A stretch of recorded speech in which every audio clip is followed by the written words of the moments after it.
Hello everyone, अस्सलाम वालेकुम। मेरा नाम है नवेद और आज मैं आपको बताऊंगा मेरे थाईलैंड जर्नी के बारे में।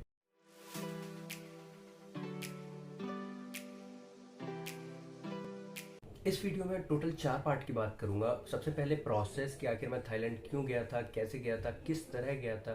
फिर उसके बाद एशियन इंस्टीट्यूट ऑफ टेक्नोलॉजी के बारे में बताऊंगा, जो मेरा मेन पर्पस था जाने का, कि वहाँ मैंने क्या सीखा, क्या देखा और कैसा एक्सपीरियंस रहा। फिर मैं बताऊंगा तीसरे पार्ट में इन थाईलैंड मेरी विजिट्स और ट्रिप्स के बारे में, कि आखिर मैंने थाईलैंड में क्या क्या एक्सपीरियंस किया, वहाँ मैं कहाँ कहाँ गया और किस तरह का मैंने चीज़ें नोटिस की, एक्सपीरियंस की। एंड इन लास्ट में आपको बताऊंगा कंक्लूजन और लर्निंग्स मेरी क्या क्या रही इस ट्रिप से। So let's dive into the video. Process की बात करूँ तो I am doing my graduation from United college of education in mass com and journalism. और हमारे कॉलेज का टाई अप है Asian institute of technology Thailand से, जिसमें हर साल बच्चे स्कॉलरशिप पे इंटर्नशिप के लिए भेजे जाते हैं। और इस साल भी स्कॉलरशिप निकली कि आप इंटर्नशिप पे थाईलैंड जा सकते हैं एशियन इंस्टीट्यूट ऑफ टेक्नोलॉजी। तो 250 स्टूडेंट्स ने अप्लाई किया approx along with me. And हम लोग का सबसे पहले एग्जाम कंडक्ट हुआ है कि स्कॉलरशिप एग्जाम, उससे 90 बच्चे सेलेक्ट हुए जो पर्सनल इंटरव्यू राउंड के लिए सिलेक्ट हुए। और फिर हम लोग का पर्सनल इंटरव्यू राउंड हुआ, हमसे क्वेश्चन पूछे गए हमारी पर्सनैलिटी से रिलेटेड। एंड देन तो 30 बच्चे उन 90 बच्चों में सेलेक्ट हुए, जिनको अलग अलग कैटेगरी में सेलेक्ट हुए। किसी को 75% स्कॉलरशिप मिली, जिनको टोटल 1 लाख की स्कॉलरशिप थी, तो जिनको 75% स्कॉलरशिप मिली उनको 25,000 पे करने थे। जिनको 55% स्कॉलरशिप मिली उनको 45,000 पे करने को कहा गया। और एक बच्चा ऐसा था जिसको फ्री ऑफ कॉस्ट सिलेक्शन हो। एंड मेरा नाम 25,000 के उसमें आया कि मेरी 75% स्कॉलरशिप मिली है, मुझको 25,000 मुझको पे करने हैं। एंड हम जिन बच्चों ने first come first serve basis पे उसको रजिस्टर करवा लिया, तो हम 11 बच्चों का सिलेक्शन हुआ कि जो फाइनली थाईलैंड जा रहे हैं। फिर हमारी एक क्लास कंडक्ट हुई, उसमें हमको सब बताया गया कि हम कैसे जाएंगे, कब जाएंगे और किस तरह से सारा प्रोसेस होगा। काफ़ी अच्छा लगा ये देख के कि हर डिपार्टमेंट से बच्चे सेलेक्ट हुए, BBA, BCA, BTech, B pharma. तो अलग अलग तरह के बच्चे थे। मैं बीजेएमसी से था, तो हम सब कुछ ना कुछ अलग टाइप की सबकी थिंकिंग थी, पर्सनैलिटी थी। तो काफ़ी मज़ा आया हमको साथ में। हम लोग जब क्लास कंडक्ट हुई उस दिन सब लोग साथ में मिले एंड देन हम लोग ने एक दूसरे को पहचाना, बातचीत हुई। फिर काफ़ी मज़ा आने वाला था क्योंकि सब नए बच्चे थे, सब पहली बार अब्रॉड जा रहे थे। और काफ़ी एक्साइटिंग दिन था। मैं बता नहीं सकता, एक वर्ड में एक्सप्लेन नहीं कर सकता। वो फीलिंग जो होती है वो अलग ही टाइप की रहती है, एक अलग ही एक्साइटमेंट रहता है। सो वो हुआ। फिर हमने करेंसी वगैरह चेंज कराई और हमारी फ़्लाइट हुई 3 सितंबर के दिन एंड फ्रॉम दिल्ली एयरपोर्ट। और हमको कहा गया कि टर्मिनल 6 पे हम सब गैदर होंगे और वहाँ से हम सब साथ में प्रोसीड करेंगे। हम लोग एयरपोर्ट गए एंड काफ़ी स्मूथली सब कुछ हुआ। मैं हमेशा फिल्मों में देखता था कि इमिग्रेशन चेक बहुत ही मुश्किल होता है पास करना, वो सवाल पूछते हैं और बच्चे फंस जाते हैं वहाँ पे। मूवीज़ में यही दिखाते हैं, बट वहाँ पे बहुत ही मतलब सब कुछ हम्बल तरीके से होता है। वो आपसे क्वेश्चंस पूछते हैं कि आपका पर्पस क्या है जाने का, एंड एक दो क्वेश्चंस और पूछते हैं कि आप कब तक रिटर्न कर दोगे। तो ये सब होता है एंड काफ़ी अच्छा लगा। काफ़ी पहली बार मेरा अब्रॉड का एक्सपीरियंस था, इंटरनेशनल फ़्लाइट मैंने ली, तो काफ़ी अमेजिंग एक्सपीरियंस था वो। हम वहाँ पे थाईलैंड में लैंड हुए और थाईलैंड में लैंड होने के बाद हमको वो वीज़ा ऑन अराइवल लगवाना पड़ता है, क्योंकि थाईलैंड में वीज़ा जो है पहले नहीं लगता, आप वीज़ा ऑन अराइवल आपको लेना पड़ता है। तो वहाँ पे हम लैंड हुए, हम सब ने वीज़ा ऑन अराइवल लगवाया एंड देन हम एयरपोर्ट से बाहर निकले। वहाँ हमारे लिए एशियन इंस्टीट्यूट ऑफ टेक्नोलॉजी से बस पहले से ही खड़ी हुई थी हमको पिकअप करने के लिए। एंड सब हम लोग एशियन उस बस में गए एंड फिर हम एशियन इंस्टीट्यूट ऑफ टेक्नोलॉजी पहुँचे। जब हम एशियन इंस्टीट्यूट ऑफ टेक्नोलॉजी पहुंचे तो हमको डॉर्मेटरीज अलॉट की गई, जहाँ पे सबको एक पर्सनल रूम दिया गया कि क्योंकि प्राइवेसी मेंटेन करते हुए सबको एक पर्सनल रूम दिया गया, सबको एक पर्सनल वाईफाई था उनके पास। एंड काफ़ी अच्छा और ब्यूटीफुल व्यू था वहाँ बैल्कनी से कि एशियन इंस्टीट्यूट ऑफ टेक्नोलॉजी का एक कैंपस का ही।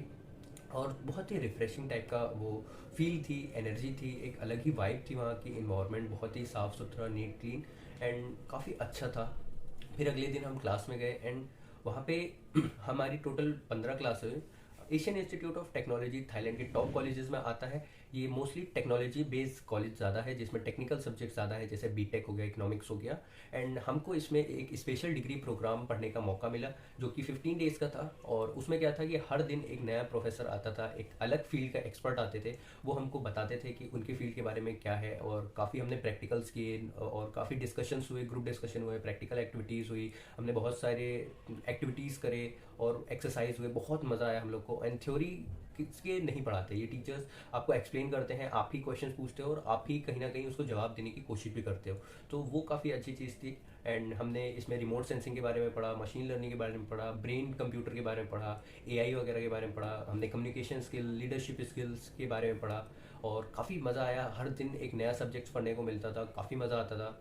थाईलैंड में मैंने सबसे पहले हमारी क्लास होती थी, ब्रेकफास्ट वगैरह होता था, क्लास होती थी, फिर लंच होता था, फिर एक क्लास होती थी, एंड देन हम लोग फ्री होते थे रात तक के लिए कि आपको कुछ भी करना है। तो हम कभी कैंपस में घूमते थे, कभी आसपास बगल में के मॉल्स हैं हम वहाँ जाया करते थे। तो काफ़ी अच्छी चीज़ थी। बट थोड़ी बहुत प्रॉब्लम्स मुझको ये लगी कि सबसे पहले तो लैंग्वेज नहीं आती थी थाईलैंड की, एंड लोकल लोग वहाँ के काफ़ी फोकस करते हैं थाईलैंड लैंग्वेज में, उनको इंग्लिश बहुत कम आती है। तो उसमें कभी आप रोड पूछ रहे हो किसी से या कुछ पूछना चाह रहे हो तो वो आपको जल्दी नहीं पता चलता था, वो एक डिफ़िकल्टी होती थी। दूसरी चीज़, खाने को लेके अगर आप लाइक रिस्ट्रिक्ट हो कुछ चीज़ों से, जैसे अगर आप प्योर वेज हो, या फिर जैसे हम लोग मुस्लिम हैं तो हम लोग हलाल मीट खा सकते हैं या फिर वेज आइटम्स खा सकते हैं, तो उसमें बहुत ही दिक्कत होती थी कि अगर हम कुछ फूड ले रहे हैं तो हमको पता नहीं है कि उसमें क्या क्या इंग्रेडिएंट्स मिक्स हैं, उसमें क्या क्या चीज़ें हैं, और हम उनसे जब पूछते तो उनको भी आइडिया नहीं होता कि हम क्या पूछना चाह रहे हैं, एंड वो बता नहीं पाते थे कि उसमें क्या है, या वो बताते थे तो वो अपनी लोकल लोकल लैंग्वेज में बताते थे जो कि हमको समझ नहीं आता। तो ये एक डिफ़िकल्टी मैंने फेस करी। बाकी जो कॉलेज की तरफ से हमको डिनर प्रोवाइड होता था, मील प्रोवाइड होता था, वो काफ़ी अच्छा था, एंड हर दिन हमको अलग अलग तरह का मील मिलता था। बट वही है कि थोड़ा सा टेस्ट का डिफरेंस था तो थोड़ा सा अजीब सा लगा, बट काफ़ी मज़ा आया, एक्सपीरियंस काफ़ी अच्छा था। अगर in Thailand trips and visit की बात करूँ तो सबसे पहले हम सफारी वर्ल्ड गए, and safari world worth it है जाना, आपके कितने भी पैसे लगे।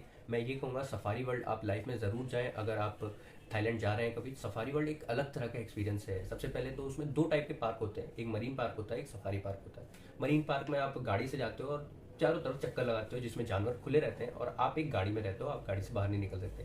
आप जा सकते हो, आप रुक रुक के देख सकते हो, एंजॉय कर सकते हो नेचर्स, एंड वो एनिमल्स जो हैं जैसे टाइगर हो गया, राइनोसोरस हो गया, एलिफेंट, जिराफ वगैरह, वो सब घूम रहे हैं वहाँ पे। हमने बियर भी देखे, काफ़ी अच्छा लगा, एक अलग अलग जानवरों को देखा और वो कैसे रहते हैं जंगलों में, थोड़ा उस टाइप का हमको एक्सपीरियंस हुआ। फिर हम गए सफारी पार्क में। सफारी पार्क बहुत ही एडवेंचरस है। वहाँ पे आप सबसे पहले आप जाओगे तो एक स्टूडियो मिलेगा जहाँ पे आप रेंगोटैन के साथ फ़ोटोज़ खिंचवा सकते हो, आप कब के साथ फ़ोटोज़ खिंचवा सकते हो, आप आउल के साथ फ़ोटो खिंचवा सकते हो, जिराफ है वहाँ पे, एलिफेंट्स हैं, आप इन लोग के साथ फ़ोटोज़ खिंचा सकते हो। एंड अगर आप रेंगोटैन के साथ खिंचाते हो तो एक्टिविटीज़ करता है वो आपके साथ। जैसे मैंने रेंगोटैन के साथ फ़ोटो खिंचवाई थी तो वो मेरे कंधे पे चढ़ गया था और काफ़ी अच्छा था वो एक्सपीरियंस। फिर उसके बाद वहाँ पे कई सारे शो होते हैं जिसमें डॉल्फिन शो होता है, जिसमें डॉल्फिन तरह तरह की एक्टिविटीज़ करती है। आप फिर बाद में उन डॉल्फिन के साथ भी फ़ोटो खिंचवा सकते हो पैसे देके। एंड देन एलिफेंट का शो होता है जिसमें वो पेंटिंग करते हैं, लाइक काफ़ी अमेजिंग लगा एक एलिफेंट को इस तरह से ट्रेन देख के कि वो पेंटिंग कर रहा है, वो गन से बलून्स को शूट कर रहा है, फुटबॉल गोल कर रहा है। तो ये सब काफ़ी अच्छा लगा। एंड वहाँ पे डॉल्फिन का शो था, सी लॉयन शो था, वहाँ पे वो डांस कर रही थी, और काफ़ी अलग अलग टाइप के शो थे। दो उनके थिएटर शो भी थे जिसमें एक स्पाई वॉर और एक काउबॉय करके शो था, और वो भी आधे आधे घंटे के थे। काफ़ी लाइव सेट में लाइक परफॉर्म करना वो चीज़, उसमें सेट ब्लास्ट हो रहा है, उसमें सब टाइमिंग जो परफेक्ट थी, उसमें साउंड आ रहे हैं, वो मतलब सेट ब्लास्ट कर रहे हैं बट पीछे साउंड बार चल रहा था। बट काफ़ी एक्सपीरियंस वो अलग ही था, जैसे आप वो लाइव देख रहे हो वो जो मोमेंट हो रहा है। तो वो काफ़ी अच्छा इन्जॉयमेंट था। एक पूरा दिन आपका सफारी वर्ल्ड में लगता है और वो वर्थ इट है। लाइक उसमें कितने भी पैसे लगे, हमारे तो एक भी नहीं लगे थे क्योंकि वो सब एशियन इंस्टीट्यूट ऑफ टेक्नोलॉजी की तरफ से था। बट अगर आप नॉर्मली जाते हो तो मैंने पूछा था आपको 2500 बात देने पड़ते हैं, जो कि इंडिया का अगर आप कन्वर्ट करो तो लगभग 5000 रुपीज़ INR होते हैं।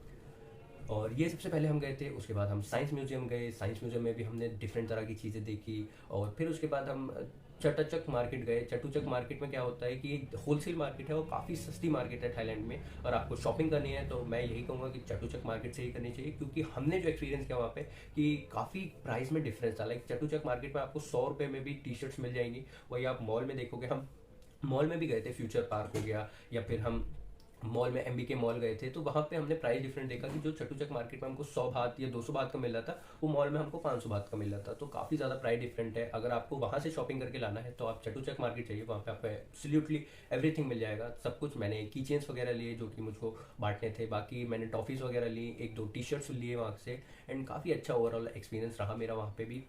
उसके बाद हम एशियाटिक गए। एशियाटिक एक बहुत खूबसूरत जगह है, रात में अगर आप जाओगे तो ज़्यादा अच्छा लगेगा। हम भी रात में ही गए थे। वहाँ पे फेरी व्हील चलती है, हॉन्टेड हाउस है, एंड बाकी वहाँ पे एक सी व्यू है, तो वो देख के काफ़ी अच्छा लगता है। वहाँ पे आप क्रूज़ में भी जा सकते हो, बट हमारे पास उतना टाइम नहीं था तो हम गए नहीं।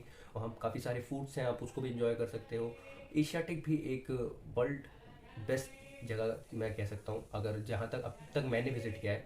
सो काफ़ी अच्छा लगा एशियाटिक जाके भी। उसके अलावा तो मुझको वो हम लोग को जाना था वहाँ पे, मिलिट्री पार्क था वहाँ पे, बट हमारा एक्चुअली क्या हुआ, वेदर कंडीशंस के हिसाब से वो कैंसिल हो गया जाना। बट जहाँ जहाँ हम जा पाए वो हमको काफ़ी अच्छा लगा। एंड इन लास्ट हम पटाया बीच गए थे। पटाया बीच एब्सोल्युटली अमेजिंग है। लाइक बीच तो मैं पहले भी गया हूँ बॉम्बे में, बट बीच जो पटाया बीच में मज़ा आया वो अलग ही टाइप का था, एक अलग ही एक्सपीरियंस था। वहाँ साइड साइड में माउंटेन्स भी हैं एंड बीच है एंड काफ़ी अच्छा है। एंड फिर उसके बाद बीच के बगल में जो रोड शॉप्स हैं वो भी काफ़ी अच्छी हैं, और वहाँ का एक्सपीरियंस भी काफ़ी अच्छा लगा। मेरे दोस्तों ने वहाँ पे स्की राइड भी किया, और हम लोग नहाए, बहुत अच्छा लगा। और फिर उसके बाद हम लोग एयरपोर्ट से, हमारी फ़्लाइट थी, वो लास्ट डे हम गए थे पटाया बीच। तो पटाया बीच भी एक बढ़िया जगह है जाने के लिए। सो ये था पूरे थाईलैंड का मेरा। इन लास्ट अगर मैं लर्निंग्स की बात करूँ तो काफ़ी सारी लर्निंग्स रही हमारी इस ट्रिप से। सॉरी बैकग्राउंड वॉइस को इग्नोर करिएगा, हर तीसरे दिन रोड कुत्ता हमारा, पता नहीं क्या है ये दिल्ली का सीन।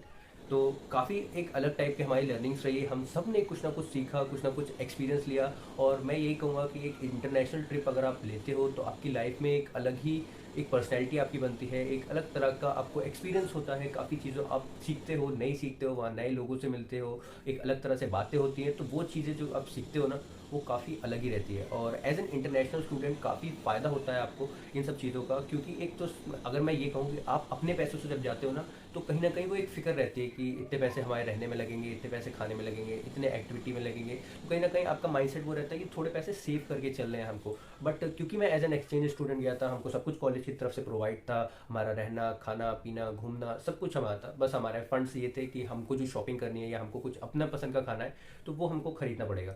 तो उस चीज़ में हमारा ये था कि हम लोग को कुछ तो खर्चा था ही नहीं शॉपिंग के अलावा। तो हम लोग ने जो एक्सपीरियंस किया ना, वो अलग ही था। उसमें हम लोग कहीं पे लिमिट नहीं रहा हमारा कि हम यहाँ पे हम अपनी लिमिटेशंस करें कि हमको इस चीज़ में हमारे पैसे तो ज़्यादा कहीं खर्च होने नहीं है शॉपिंग के अलावा। तो एक्टिविटीज़ जितनी भी हमने करने का मौका मिला, हमने सारी एक्टिविटीज़ करी, जितने भी पैसे उसमें लगने थे हमने वो लगाए, क्योंकि ये सब मोमेंट्स एक ही बार आते हैं लाइफ में। और उसको आप ज़्यादा से ज़्यादा आपको ग्रैब करने का कोशिश करनी चाहिए कि आप ज़्यादा से ज़्यादा ग्रैब कर सको वो ज़्यादा से ज़्यादा एक्सपीरियंस। क्योंकि अब मुझको नहीं पता कि मैं थाईलैंड कब जा पाऊँगा या कब नहीं जा पाऊँगा, बट जितनी एक्सपीरियंस मैंने थाईलैंड में इन 15 दिन में लिया वो काफ़ी यूनिक था, काफ़ी अच्छा था। जो वहाँ के स्टडी का सिस्टम है वो काफ़ी अलग था। वहाँ पे काफ़ी सारी एक्टिविटीज़ होती हैं, वहाँ फूड फेस्ट होता है, और ट्रेजर हंट हमने किया था, उसमें बहुत मज़ा आया था। हमने पूरे कैंपस में घूमे, हमारा 250 एकड़्स का कैंपस था, और हमने पूरा कैंपस ढूंढा ट्रेजर हंट में। तो वो काफ़ी एक अलग तरह का एक्सपीरियंस था। वहाँ के टीचर्स बहुत ही सपोर्टिव, और वहाँ पे ज़्यादा ग्रुप डिस्कशन के थ्रू पढ़ाने की ज़्यादा कोशिश होती है, in rather than theories and writing on the board. वो लोग ज़्यादा प्रेफर करते हैं कि ग्रुप डिस्कशन करें, पीपीटीज़ के थ्रू वो आपको समझाने की कोशिश करते हैं, एक्टिविटीज़ के थ्रू आपको सिखाने की कोशिश करते हैं। वो एक काफ़ी अलग टाइप का लर्निंग्स रहा मेरे लिए। इंटरनेशनल ट्रिप जो फ्लाइट्स वगैरह में होती है, एयरपोर्ट का किस तरह से इन्वायरमेंट रहता है, वो सब काफ़ी अलग था। आप थाईलैंड में जाते हो तो, या किसी भी कंट्री में आप जाते हो, तो मैं ये कहूँगा कि बेसिक लैंग्वेजेस जो होती है, जो आपको पता हो कि आपको ये यूज़ करनी है, जैसे कि वेज नॉन वेज, कि वेज को किस तरह कहते हैं, वेज को नॉन वेज, वेज को किस तरह बोलते हैं उस लैंग्वेज में, और नॉन वेज को किस तरह बोलते हैं उस लैंग्वेज में, ये आप पहले से पता करिए। या फिर थैंक यू, या फिर कुछ भी पूछना हो तो वो, या तो इंटरनेट कनेक्शन आपके पास रखिए कि आपका गूगल जो है हमेशा एक्टिव रहे, तो आप ट्रांसलेट कर सको। तो वो काफ़ी एक अच्छी चीज़ अगर बन जाएगी अगर आप कभी इंटरनेशनल ट्रिप पे जाओगे। एंड मैं यही कहूँगा कि वैसे तो एक इंटरनेशनल कार्ड आपके पास होना ज़रूरी है, क्योंकि आप सारे फंड्स जो हैं अपने कैश में ना ले जाओ, कुछ फंड्स आप अपने कार्ड में भी रखो एज एन एमरजेंसी। और वो इंटरनेशनल कार्ड होगा तो ज़्यादा फ़ायदा होगा, उसमें आपका कोई भी चार्जेस नहीं कटेंगे एक्स्ट्रा। तो मेरे पास एक इंटरनेशनल कार्ड था तो वो काफ़ी अच्छा था, बट मुझको उसकी ज़रूरत नहीं पड़ी। बाकी जो शॉपिंग वगैरह की, आप जितनी शॉपिंग कर लो उतनी कम है। जितनी शॉपिंग हमने करी, हम सबके बैग पूरे फुल थे। हम लोग का लगेज का लिमिटेशन था कि 20 किलो से हम ज़्यादा नहीं ला सकते हैं, तो बस वही था। बट हमने इतना सामान खरीद लिया कि बैग एकदम फुल हो गया, रखने की जगह नहीं थी। तो वो ऐसा सिनेरियो था, क्योंकि हम सब पहली बार आए हैं तो हम सब खरीदेंगे ऑब्वियसली, और हम सब ने बैग के ऊपर चढ़ चढ़ के जो बैग बन गया था वो एक्सपीरियंस ये अलग था। बाकी जब आप रहते हो अलग टाइप के लोगों के साथ, हम सब जो दोस्त थे ग्रेटर नोएडा से, हम सब एक दूसरे को पहले नहीं जानते थे, क्योंकि हम सब डिफरेंट डिपार्टमेंट से आते हैं। बट वो 15 दिन ऐसे थे जब हम सबको एक दूसरे को जानने का मौका मिला, हम सब एक दूसरे के साथ खेले, खाए पिए, डांस वगैरह किया। तो बहुत ही एक अलग एक्सपीरियंस था। हम और कोई ऐसी लिमिटेशंस नहीं थी। हम रात में भी अगर जैसे वहाँ पे टाइम जोन डिफरेंस है, ये तो आपको ऑब्वियसली पता ही होगा। वहाँ पे 2.5 घंटे का टाइम आगे है एज़ कम्पेयर टू इंडिया। तो वहाँ पे हमारा क्या होता था कि हम लोग की यहाँ पे आदत है रात में 12-1 बजे तक सोने की, तो वहाँ पे उस टाइम पे 2-2:30 बज रहा होता था। तो उस तरह से एडजस्ट नहीं हो पाते, तो हम 2-2:30 बजे भी रात में कभी घूमने निकल जाते। तो हमने बहुत सारी चीज़ें नोटिस करी। वहाँ जो शॉप्स होती हैं वो पूरी बंद नहीं करते। वो लाइट्स वगैरह शॉप में चलती रहती हैं, फ्रिज वगैरह ओपन रहते हैं, बट जो काउंटर की मेन लाइट होती है वो बंद हो जाती है। तो उससे ये पता चलता है कि वो शॉप बंद हो चुकी है। बाकी अगर कोई रोड साइड शॉप है तो मैंने उसको कभी हटे हुए नहीं देखा, वो रोड साइड शॉप वहीं रहती है, बस उसके ऊपर एक काला कलर का कपड़ा डाल के चले जाते हैं कि वो शॉप क्लोज हो चुकी है। मोस्टली मैंने ये देखा शॉप वर्कर्स जो थी वो लेडीज़ थी, और जो भी वैसे काम थे वर्किंग वाले, जैसे टीचर हो गया या टैक्सी ड्राइवर हो गया, ये सब एज अ मेल काम थे। बाकी सब जो मोस्टली काम थे शॉपकीपर वाले, या बस में भी मैंने देखा तो ज़्यादातर लेडीज़ थी।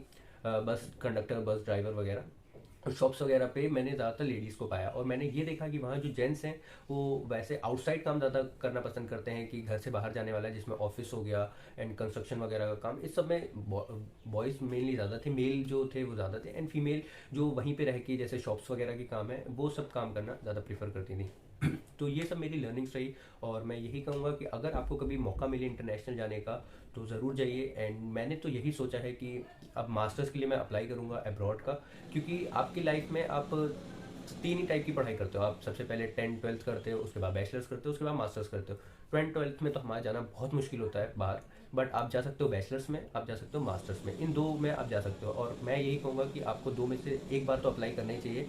बैचलर थोड़ा डिफिकल्ट होता है, क्योंकि एज़ कम्पेयर 3 साल का या 4 साल का है तो काफ़ी ज़्यादा पैसे लगते हैं, तो उसमें थोड़ा अवॉइड करना चाहिए। बट एज अ मास्टर्स मैं कहूँगा कि आप जा सकते हो। एंड क्योंकि मैं मास्टर्स में अब अप्लाई करूँगा तो मैं उसकी भी जर्नी आपको बताऊँगा, अगर मेरा जो भी एक्सपीरियंस रहा। तो stay tune guys, and thank you for watching this video. And अगर आपको कुछ भी अच्छा लगा हो तो लाइक करिए, सब्सक्राइब करिए, और अगर आप कुछ भी मुझको फीडबैक देना चाहते हैं तो फीडबैक दीजिए, और काफ़ी अच्छा लगेगा मुझको। Thank you so much, and ख्याल रखिएगा।